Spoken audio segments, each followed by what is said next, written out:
This is the IBJ podcast for the week of Monday, August 18th, 2025, brought to you by Taft. I'm your host, Mason King. Welcome back to the podcast, everybody. You might have seen that IBJ recently announced the members of its 20 in their 20s class of 2025. It's like the name suggests, 20 people who have distinguished themselves early in their careers through accomplishments and impact on the Indianapolis area. I think we all have a similar mental image of the typical go-getter quickly climbing the ladder of success, but by no means have the 20 folks honored by IBJ taken the same path. Karmen Johnson certainly had the trappings of traditional success in her mid-20s, the corporate job in finance, the new house, and a wedding in the works. Then she took a hard left turn in the early 2020s and transformed working from home to working and living on the road. She got a taste for what folks call van life, outfitting a truck, a bus, or a van as a mobile home, essentially, and traveling the country for months at a time. She persuaded her employer, Indianapolis-based credit union Elements Financial, to allow her to work remotely and way off the beaten path. She was involved in a near-fatal accident in Texas that could have ended her wandering days, but she instead used it as a wake-up call to devote more of her life to a deferred dream of becoming an artist.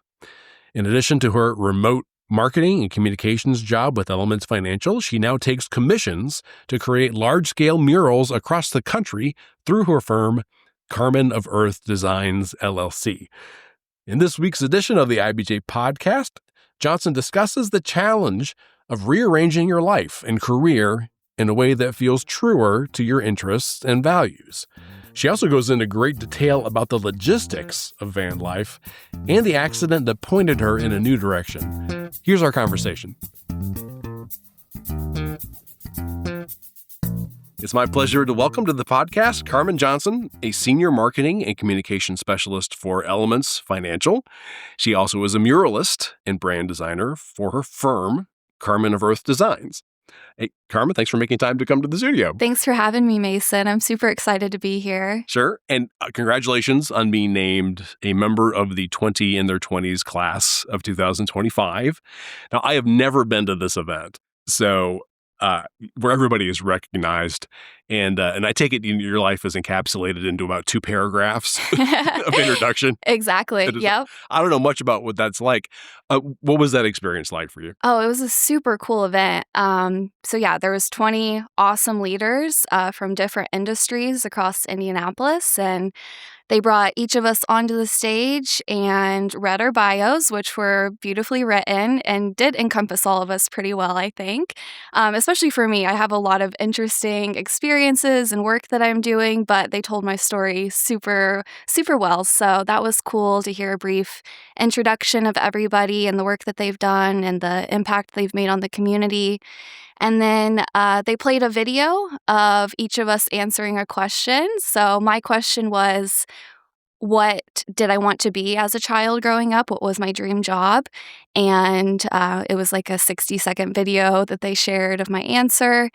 And then they took a picture of us and we went off stage. So it was super easy. And at the end, we got to see the program, which had all of the same information with a little bit more detail about each of us with beautiful photos that your staff photographer took. So it was awesome. It was really, really cool. Great experience. Just as we were walking into the studio, you kind of mentioned having a little bit of imposter syndrome. Yes. Yeah, it was hard for me to accept this recognition for sure. But I've reframed it in my mind as it's not necessarily about me. It's about the people in my life that have lifted me up. I didn't write my nomination, so there was a group of people who did that behind the scenes for me. And all of the opportunities that I received in my life, for the most part, have been because other people thought that I was a good fit for it. So it's really about the community of people I have around me who have lifted me up and given me great opportunities in life. And so I'm feeling really grateful for that right now. I'm going to say that you would probably think of yourself as an introvert. Yes, absolutely. Okay. I'm a marketer, so I love to hide behind the persona of other brands. And I wish that I could do that constantly. Talking about myself is really hard, but I do know that I have an interesting story and have designed a life that is inspiring for others. To live the life of their dreams as well. So I do like talking about that, but yeah, I hate to be in the spotlight. So is it a situation where you feel it's an incumbent upon you to network with all 20 of the honorees, or are you just like, "Ugh, I just no, thank you," That's because that would interesting. be me. Yeah, so one of my top strengths I found in my career is that I am a connector. At work, we have an assessment called the Clifton Strengths Assessment, where you get your top 5 strengths that's pulled from a list of 34 different strengths. And my top strength is connectedness, which is an interesting one. And so I do love connecting to people and seeing how they're unique and then connecting them to other people that they can work with. Just wanted to back up real quick, because I'm sure this is still hanging in people's heads like a hangnail. What did you want to be when you grew up? An artist. But it's funny because whenever I was thinking about my answer to that question, I called my mom and I said, "Mom, I don't really remember having a dream job growing up. I remember what my friends' dream jobs were, but I don't remember ever talking about my own." And she said, "Well, you didn't, but you love to make crafts and paint. And so I guess you could say artist." And I was like, "Yeah, that has always carried through my life. That's always been the foundation of who I am." And I just never thought that that was a career path that I could take.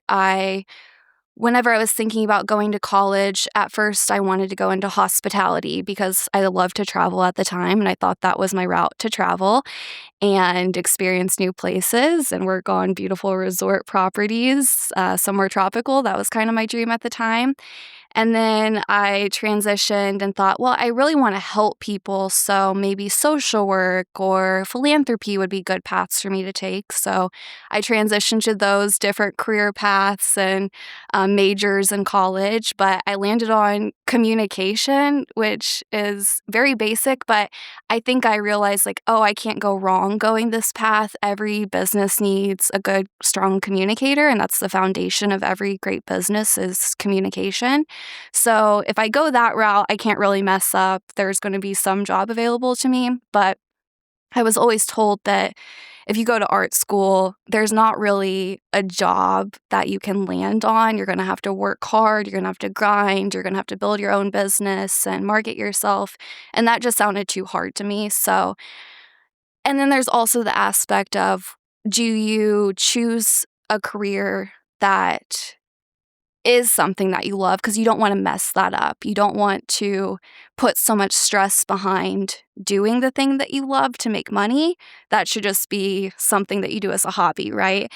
Yeah. And so I definitely struggled with that. But ultimately, now I've landed on it again. It's like it was the one thing in my life that was missing that I felt like if I died tomorrow and I wasn't an artist, that would have been my biggest regret. Yeah. So This is good because you've just landed on the next thread that I had laid out here. So this is how I was thinking about it.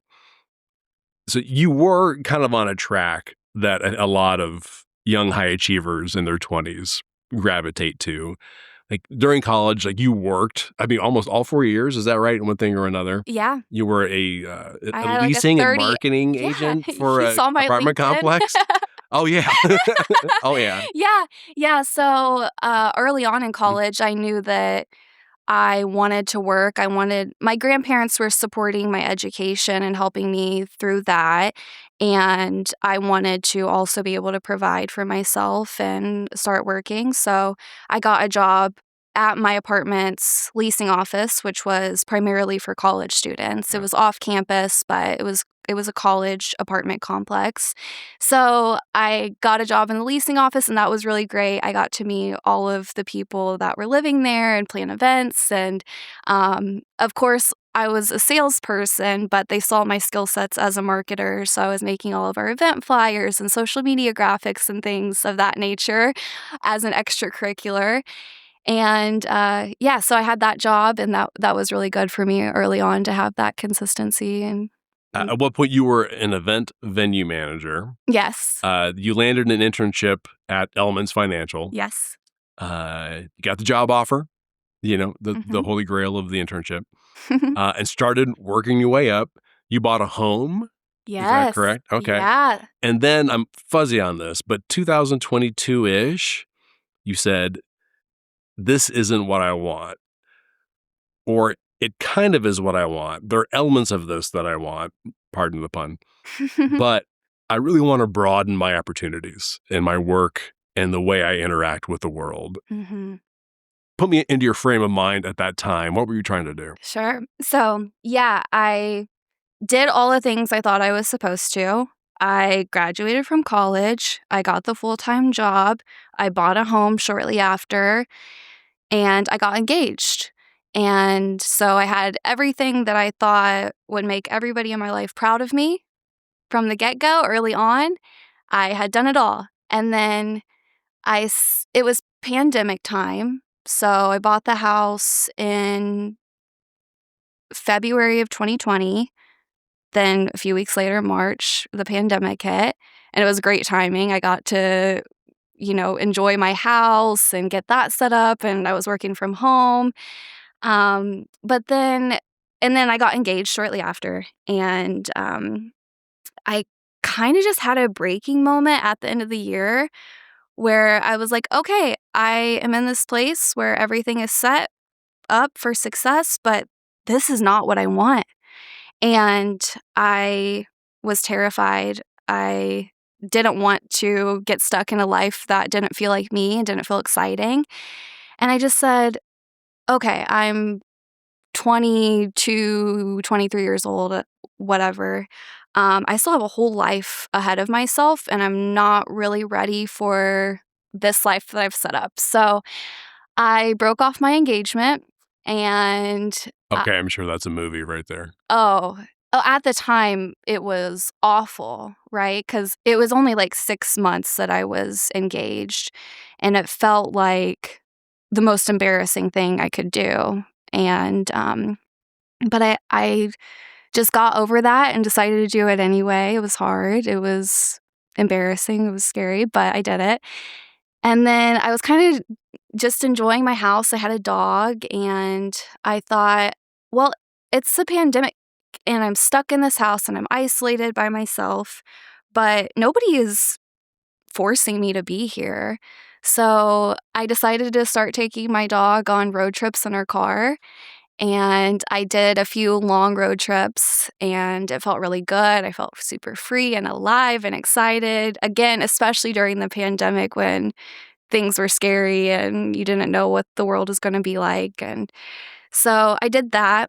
I went on long weekend trips, week-long trips. And then after a few months, I thought I really would like to have a camper. And so that would be nice. I didn't even have the van idea in my head yet, but I just started looking at different camper options and ultimately decided to buy a van and build it out myself. And I did it super cheap. I bought like a van that was $6,000 and then put maybe $2,000 more into it with the solar panels and the little kitchenette and bed.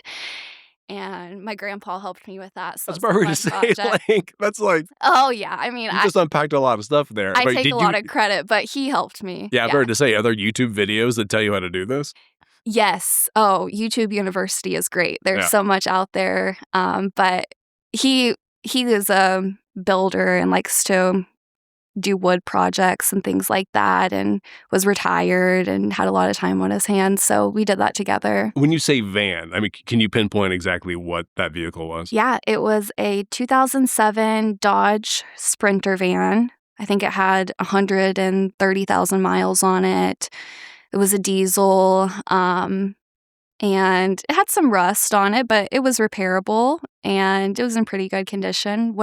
It's funny because I basically set some parameters around it. I was like, I'm going to buy a van that has under 150,000 miles, is between these years, and whatever. I thought the Sprinter would be good because a lot of people had Sprinter vans. But it wasn't anything fancy by any means. I couldn't stand up in it. It was like 5 feet tall in the interior, so I couldn't stand, but it was still pretty spacious, and I saw its potential. But whenever I was searching online, I told myself too, if I don't find a van that fits this criteria within 5 days, I'm going to move on. And so I found one within those 5 days, and I was hassling the guy on Facebook Marketplace. He said that he had 40 people that were looking at this van. And I was messaging him like, you don't understand. I want to do van life, and I think this is my van. And so I got his attention and ended up going and getting it the next day. But yeah, that whole period was a thrill. And then I just started going on, once the van was built out, I started going on week-long, 2-week-long trips at a time. Again, I was working fully remote for Elements. And 40 hours, I mean, I'm using air quotes here, 40 hours a week. Yeah. 4 Elements. Yep. And traveling the country. Yes. In a converted van. Yes. Okay. Exactly. What was that conversation like when you talked to your supervisor or your boss and said, here's what I want to do, and I think it can work? Sure. Yeah. Elements has been so supportive of my entire journey, and I have an incredible boss, Michelle, who's more like a friend than a boss. And I just asked her one day, it was kind of an easy transition because I'd already proven that I could do my job remote while working at home. And then I just said, I know this is kind of weird, but I want to go travel while I'm doing this. Would that be okay? Are there any concerns? And she said, no, let's try it and see how it goes. I'll monitor your performance and make sure that you're getting everything done. And I did. I actually was more inspired and did better work when I was traveling. I think because it wasn't my only focus, and I was inspired by the outside world, and so I brought that same energy into my work. Isn't that amazing? I'm sorry to interrupt, but No, I mean, that's just one of the most interesting things that I've discovered in my career is that when I am really working on like a big project outside of work, it improves the work that I'm doing in work. And when I'm just sort of like hanging out outside of work, I tend to be kind of low energy in work. And it's something about, I think, that the motor that's required to, get moving, on your other project that seeps into your work at work. Absolutely. Yeah. And now I have other brands that I'm working with where I'm providing freelance services to them.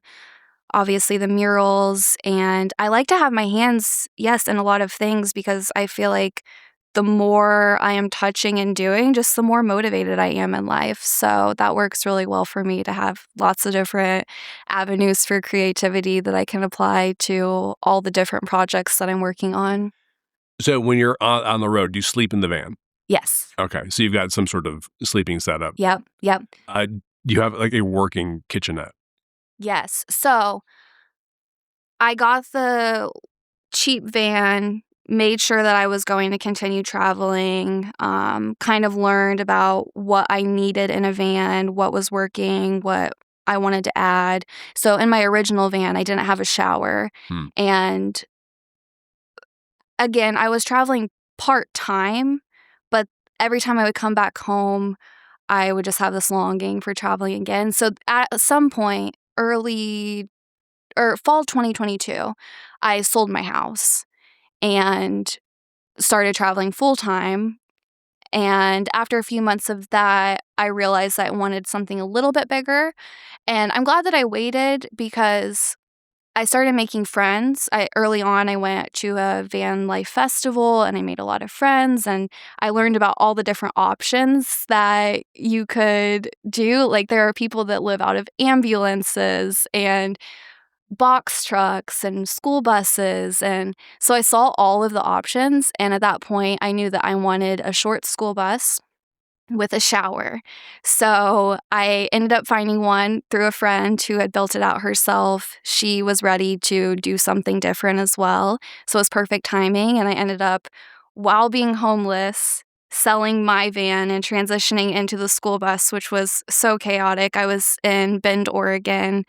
hanging out in the woods with a group of other van lifers, and somebody would always watch my van if I had to go take the school bus somewhere, because there was this period where I had both and was trying to sell the van.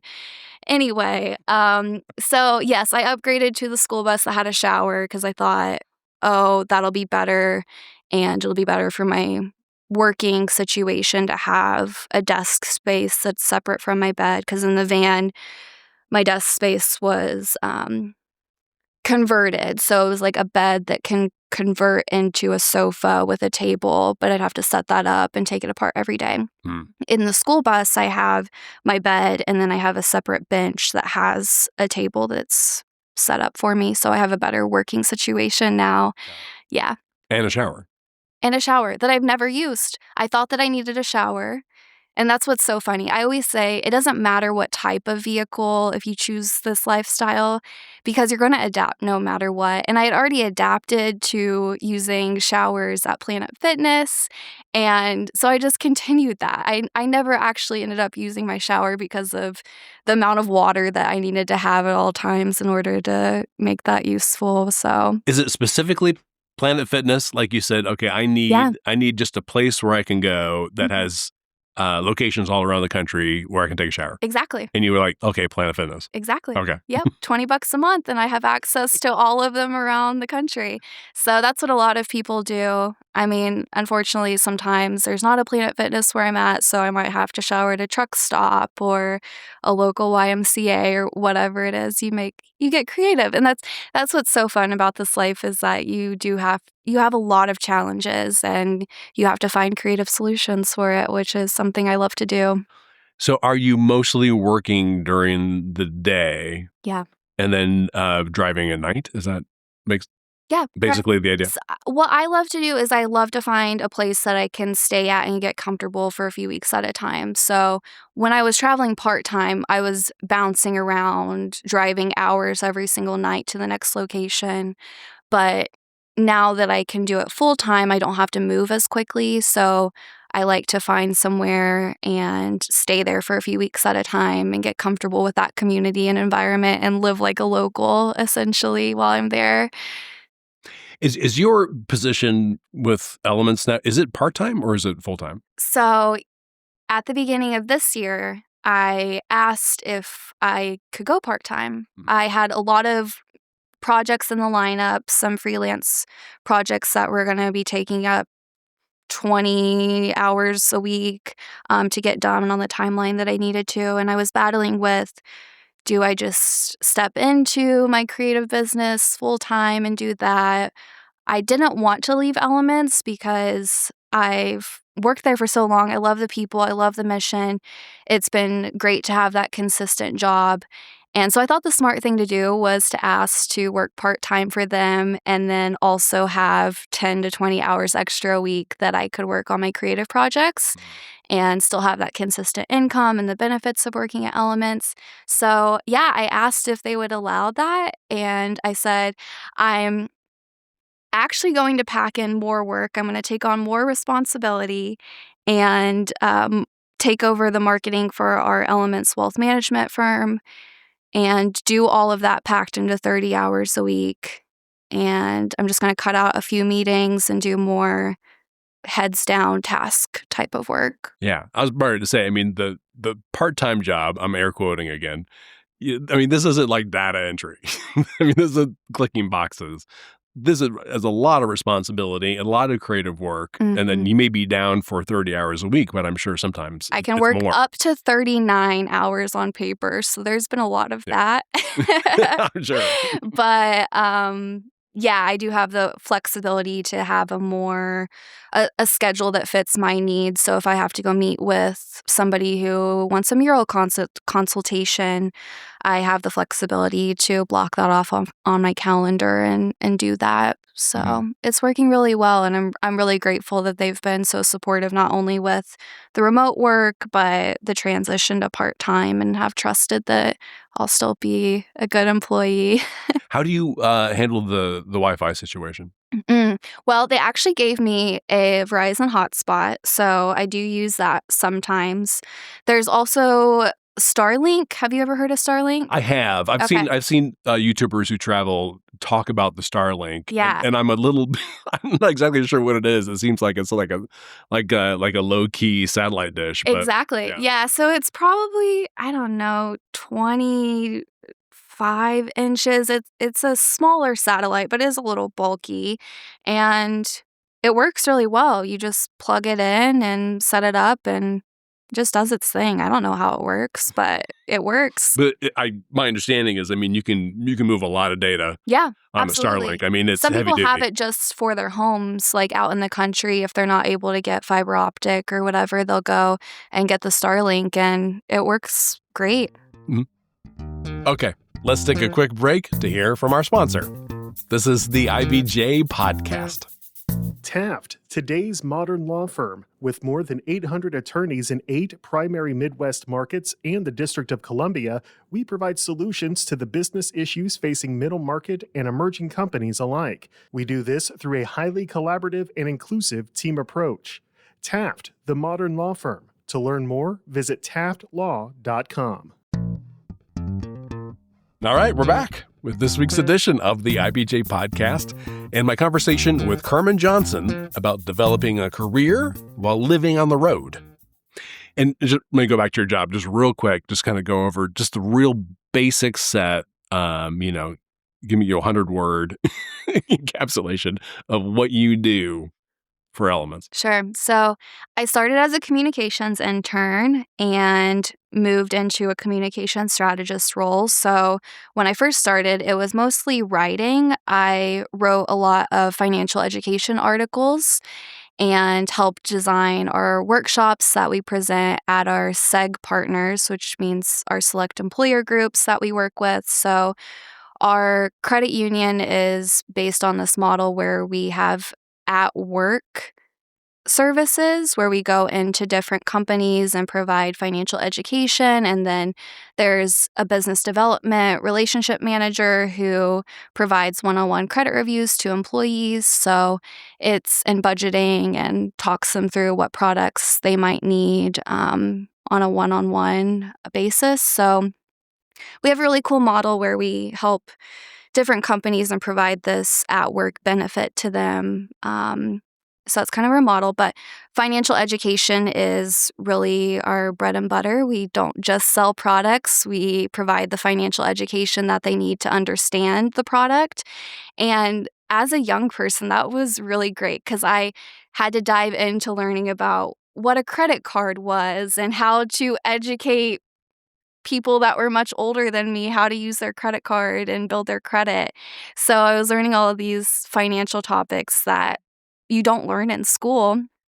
So I started out doing that and learning a lot about the financial education side of things. And I also had the skill set of graphic design.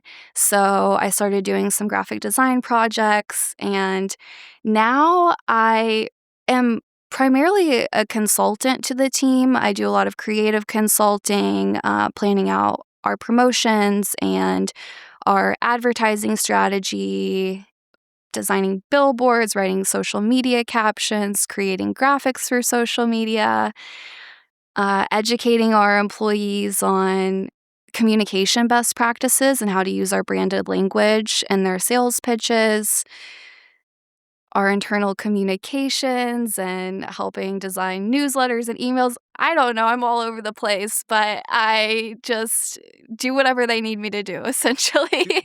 That sounds to me like a job where you would have a lot of meetings, but you've got to figure it out so that you can keep them to a minimum. Yeah, correct. Somewhere in the back of your mind, are you thinking, shouldn't I be preparing for a normal life? Shouldn't I be building equity in something somewhere? People don't usually do this. When you think about your life financially, are you kind of at peace at how this is working for you? Yeah, again, having the financial education that I have through working at Elements has really set me up for success. So I feel like learning about budgeting and saving and all of that has been really foundational for me. So I consider myself financially successful at this point in my life, and I'm living tiny. I'm not able to buy a lot of things. I can only buy what fits in my vehicle. So that's been really helpful. And I'm not trying to keep up with the Joneses in any way. But yeah, that's not for everybody. I like where I'm at though now, and I'm not super concerned about the future. I've had some close to near death experiences, and that's really built my faith and just made me not so fearful about what other people think or worried about where I'm going in life. I want to just live a life that's fun and feels like me and that I'm inspired by.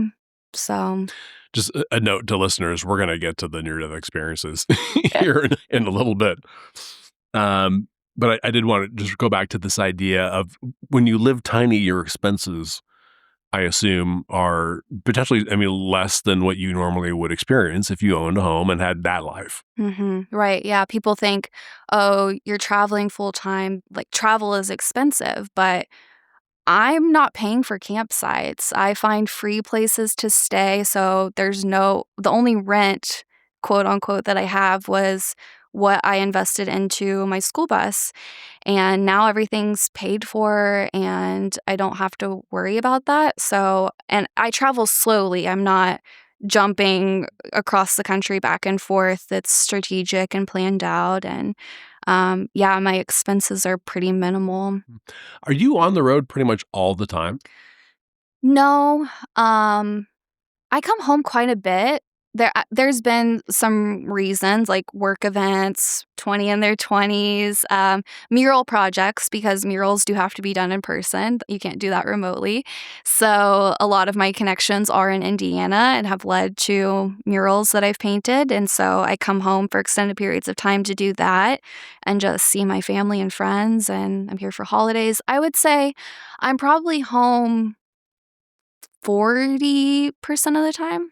Okay. And when you say home, what is home exactly if you don't have a house? Yeah. So I'm from John Mellencamp's small town, and my dad still lives there. So whenever I come back to Indiana, I typically park the school bus in his driveway. And then I have another vehicle that I drive up to Indianapolis for work because driving a school bus downtown Indy is not ideal. Yeah. And then I stay at my friends' houses and things like that. I kind of just couch surf, I guess you could say. Okay. Yeah. So yeah, Seymour. You grew up in Seymour, Indiana. hmm What did your parents do? Or maybe they're still doing it. Sure. My dad owns a business. He owns Win Supply of Seymour, which I'm sorry, is what supply? Win Supply, WIN. Oh, okay. Wind supply. Yep. And so they sell, basically, I just described it to my friends growing up as he was a toilet salesman, but he sells plumbing, HVAC, basically anything you would need to build a residential or commercial space. So that's what he does. He's been a super successful businessman, and I get a lot of my advice and consulting on how to run my business through him. And then my mom, she went to school for interior design, so she's also a creative. But growing up, she stayed at home with us. And now that she's an empty nester, she's had a few different jobs, working as a flight attendant. And now she's a dispatcher for the Indiana State Police. Oh my goodness. Okay. Interesting. High school. You went to Seymour High School. Yeah. How would you describe yourself first week of high school, freshman year? Well, I was definitely insecure at the time, but I did have a lot of friends, and I pride myself on that I knew everybody. I had a class of 300-ish, but I knew everybody in my class by name, and felt like I had good relationships and friendships. And me and my best friend Jake, who's still my best friend today, we've been friends since we were 2 years old. Him and I did all kinds of crazy things in high school. We had a committee that basically we were like in charge of the cheer block for all of the games and the theming around that, and we'd plan fun events. We got the whole school together to do this lip singing video called a lip dub. Oh, sure. Yeah. And so we were one of the first schools in Indiana to get on that trend, and that was a really big deal. So we had a lot of fun. I was also our yearbook editor for 3 years, and that's kind of where I built my graphic design skills. You were the editor for 3 years. Yeah. Sophomore, I junior, should say and senior. co-editor. My Okay. best friend Jake was also a co-editor with me. But yeah, for 3 years we did that. And I learned photography, graphic design, advertising, how to write stories. So that was super fun for me and allowed me to stay super plugged into everything that was going on at school. For people who aren't like involved in high school yearbook, just know that the editor role is a full-time job. We'd work all summer long too. Yeah. I mean, exactly. It's year round. Mhm. It's one of those experiences you can have in high school where you learn you can do everything that a functioning full-time employed adult can do. Yeah. I mean, you can learn a lot about yourself that way. Absolutely. What was the experience like for you? Oh my gosh. Yeah, I mean, every day that's what I looked forward to, was going to yearbook class. Like, that was my life. And I loved getting to know all the students. We would write profiles about different people, and we got super creative with it. Like, we had snapshots in time of the outfits that we wore then, and the songs that people were listening to on their iPods and things like that. And yeah, again, I just got the graphic design experience. We went and sold ads to businesses, and yeah, it was foundational for me and makes sense why I'm doing the work I am today. So you mentioned graphic design, but was there also a thread as you were growing up of just doing visual art for yourself? Absolutely. Yeah. Yeah. Any free time I had in high school was spent creating art in my bedroom. I was so afraid though.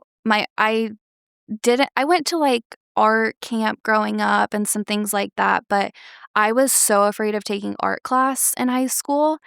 But I didn't know what other extracurricular to do, so I ended up going into the art class, and by my second year, my art teacher didn't know what to do with me anymore, and so he put me in this self-study course for the next 2 years where I kind of just made up my own projects and then he would grade them. So that was also a big part of my high school, was doing the hands-on art, but then the graphic art as well. But yeah, any free time I had, I was painting in my bedroom. So there's kind of like the silver thread, though, of hints that could be something that I might want to do. But yeah, do we want to get into the near-death experience Well, yeah. thing? Wow. We're like really simpatico here. Literally, the next question is, let's fast forward to, I guess, the early 2020s. Yeah. And I'm a little unsure of the timeline, but I know you have a serious accident. Mm-hmm. So basically, I was in Austin, Texas, and I've met so many people while traveling, but there were 2 friends that I would connect with often, meet up with, and we would adventure together as a group of 3.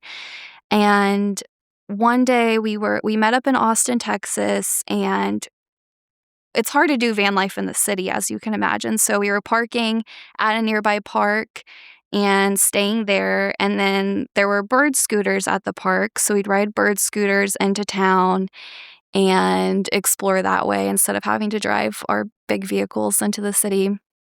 And we had done that 3 days in a row. And we were actually riding across the famous Bat Bridge in Austin. There's this bridge that has millions of bats that live under there, and they fly out every night at sunset, and it's a whole spectacle. So we were riding our bird scooters over the bridge, and that's my last memory until I woke up in the hospital. About 24 to 36 hours later, I had no memory of what had happened the whole day before and where I was, what was happening. So my friends are in the hospital with me, and I knew who they were. I knew who I was, but I was really confused about the timeline. I asked them first, who's watching my dog? And that was really hard for them to answer because my dog had just passed a month before. And so they had to explain that to me. And then I was like, do I have a job? And they're like, yes, you have a job. And I was like, well, somebody needs to call my boss because I'm supposed to be working right now. And then I asked them a few other things about myself, but one of the other questions was, am I an artist? And they're like, well, you are, but not actively. And so for the next few months, that sat with me. I pondered that for so long because, again, that would have been my number one regret and was obviously something that was important to me, was to use my skills as an artist. And That's crazy. So it surfaced from your subconscious. yeah, absolutely. Because of your brain getting a little bit scrambled. Absolutely. So what happened was I fell off the bird scooter, and those things go fast. I think I was maybe riding almost 30 miles per hour without a helmet on. So I hit the concrete really hard, and I immediately had blood coming out of both sides of my ear because of the impact on the concrete was so hard. I busted both of my eardrums open, and I had multiple skull fractures just from the impact of that, which also led to I had a traumatic brain injury, and my mind was super messed up from that fall and the trauma of it. I also broke my elbow, so I was just a mess for months, and I had to come home to Indiana to rest for a few months and take time off work to make sure that my brain was going to work properly again. Wow. Did you have to relearn how to do stuff? No, my brain kind of just clicked back on, and I think it actually broke to fix itself in some ways almost. I felt like a better person after it happened. But yeah, there was a period where I was laying on the concrete that my friends thought that I was dead. My eyes weren't moving and I wasn't there. So I don't know. It's kind of dramatic to say that it was near death, but to me it was because I lost consciousness. I didn't know who I was for a while and my brain was all jumbled up. So yeah, it was super scary, but it ended up working out for the better. And again, I got to take the time off work to lay in bed, to recover, to be thankful for my body and thankful to be alive. And I was super happy with the life that I had built. And again, my one regret was going to be that I didn't have the layer of art in my life. Yeah. Yeah. So from there, I knew that I wanted to paint a mural. I was like, that's the hardest thing that an artist can do, and it's something that can't be thrown away. It's something that people are going to see publicly and see the process of. So that felt like the biggest challenge an artist could have, and I knew that that was what I wanted to do next. And I told one friend who was one of my freelance clients at the time, who has a business, that I wanted to paint a mural. And I was kind of just putting it out there because she had a storefront, and I thought maybe she might want to hire me to paint a mural or let me practice in her space. But a few weeks later, she actually reached back out to me and said, I have this part-time job working at a restaurant, and my boss there is opening up a cocktail bar across the street that has a really cool theme. It's Alice in Wonderland inspired, and it's called the White Rabbit in Versailles, Indiana. And she's looking for a muralist. She had one, but that artist fell through. Would you be interested? And I was like, that sounds so cool. I would absolutely love that opportunity. That's right up my alley. So And you had some part-time clients, like freelance clients already in sort of the marketing or branding sphere. correct. So that already was established. Correct. Yep. Okay. Yep. But I didn't have an LLC or anything. I was just doing it on the side and toying around with it. But with the mural projects and having a real company backing it, I've opened up more opportunities for stuff like that. So it became much more intentional. Correct. And you named it Karmen of Earth Correct. Yeah. Designs. Yeah. So as a marketer and brand designer, it was hard for me to come up with a brand name. And I kind of had to do it fast because I wanted to have my LLC formed before doing this first mural project. So I just decided to go with my personal brand name, which was Karmen of Earth, which basically to me that just means that no matter where I'm at on Earth, I'm at home because I've found that through my travels of how to find home within myself. So that's kind of my personal brand messaging. And I decided to just carry that over into the brand that backs my mural business, but I'm hoping to rebrand soon. And now that I kind of know where I'm going and heading and who I am. Okay. Yeah. So the doing murals became a part of Karmen of Earth Designs. So the first one was for the cocktail bar. Yes. And then give me an idea of some of the other projects.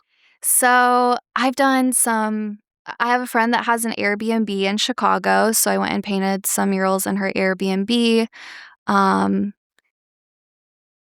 First Financial Bank. Yeah, that's correct. First Financial Bank also sponsored a space at Nexus Park in Columbus, Indiana. It's a new sports complex with shopping spaces and retail spaces within it. It's a really cool venue that they have there.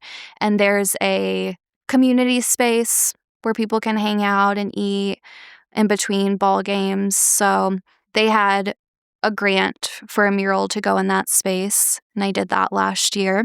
And then more recently, I went down to Florida and I stayed there for the winter and painted a mural at a private campground.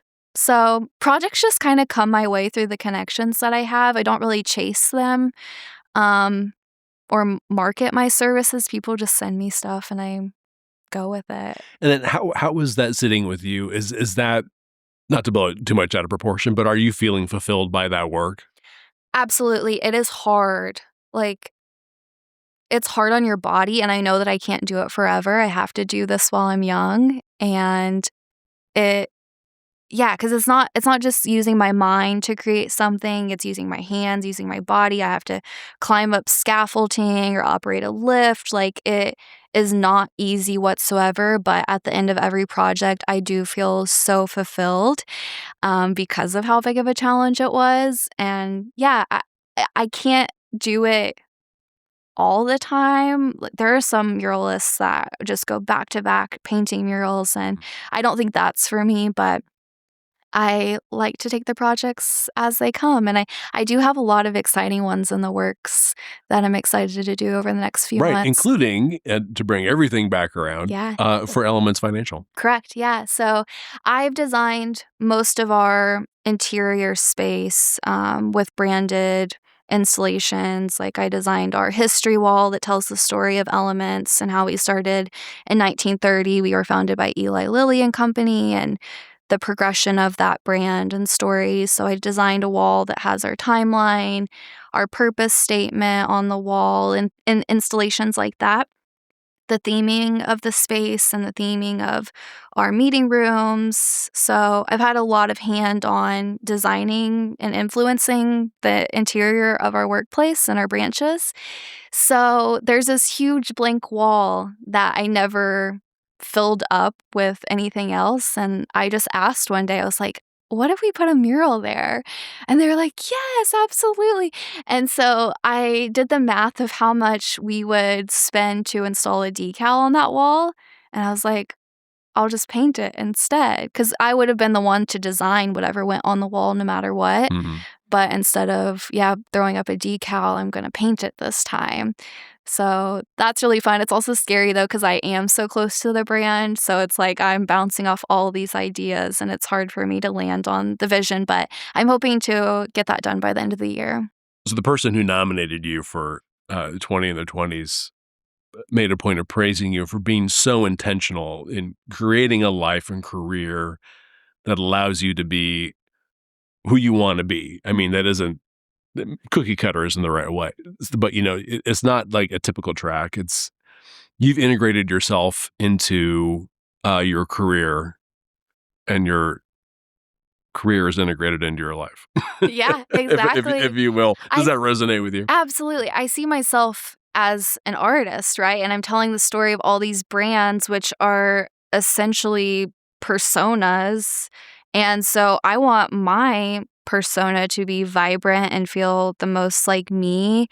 And I want to design a life that fits me. And I think that's, you know, I want to inspire others, but not through coaching or telling people what to do. I just want to live my life authentically and hope that that gives other people permission to also be themselves and do what they want to do. So instead, because I always thought, oh, I'll be a life coach or whatever. But now I'm at the point where I just want to give other people permission to be themselves. And I think that I have done that and have gotten creative, and not my only setback has ever been, what are other people going to think of me or think of this decision? But at the end of the day, I'm only competing with myself and trying to be a better version of me that feels more like me. I love to look back on who I was as a kid and see what that silver, thread has been my whole life. And I've always been an artist. I've always been a crafter. I've always loved to travel. And those are just the foundations of who I am and who I'll continue to be, and who I know, or what I know to be true about myself. And so I bring more of that in day by day. Yeah. Well, thank you so much for sharing all these stories with me. This is absolutely fascinating. Thank you. Yeah, it's fun. I have a fun life. My thanks again to Karmen Johnson. You can read about her and the 19 other stars on the rise in IBJ's 20 in Their 20s feature in this week's IBJ. And before you get on with the rest of your week, there are several other stories in the latest edition I want to draw to your attention. First up, Elanco Animal Health recently released one of its best quarterly earnings reports since the firm's 2018 spinoff from Eli Lilly and Company. Susan Orr reports that some of Elanco's latest animal medicines have had strong sales right out of the gate. Also in this week's issue, Mickey Shuey explains how the NCAA is collecting information for a massive database on college sports fans to help with marketing and to connect with potential audiences. And Taylor Wooten details plans from Butler University to launch an engineering program. Again, you can find these stories in the latest print edition of IBJ or online at ibj.com. Now, I will say it is quite a bit easier to access all the latest business news and all of IBJ's data on Central Indiana's business community and economy if you're a subscriber. We're running a promotion right now that gives you complete access for $1 per week for 3 months, just to get a sense of how valuable and original our content is. Just go to ibj.com and click on the subscribe button. And thanks again for making time this week for the IBJ podcast. I'm Mason King. Hang in there, everybody. We'll be back again next week.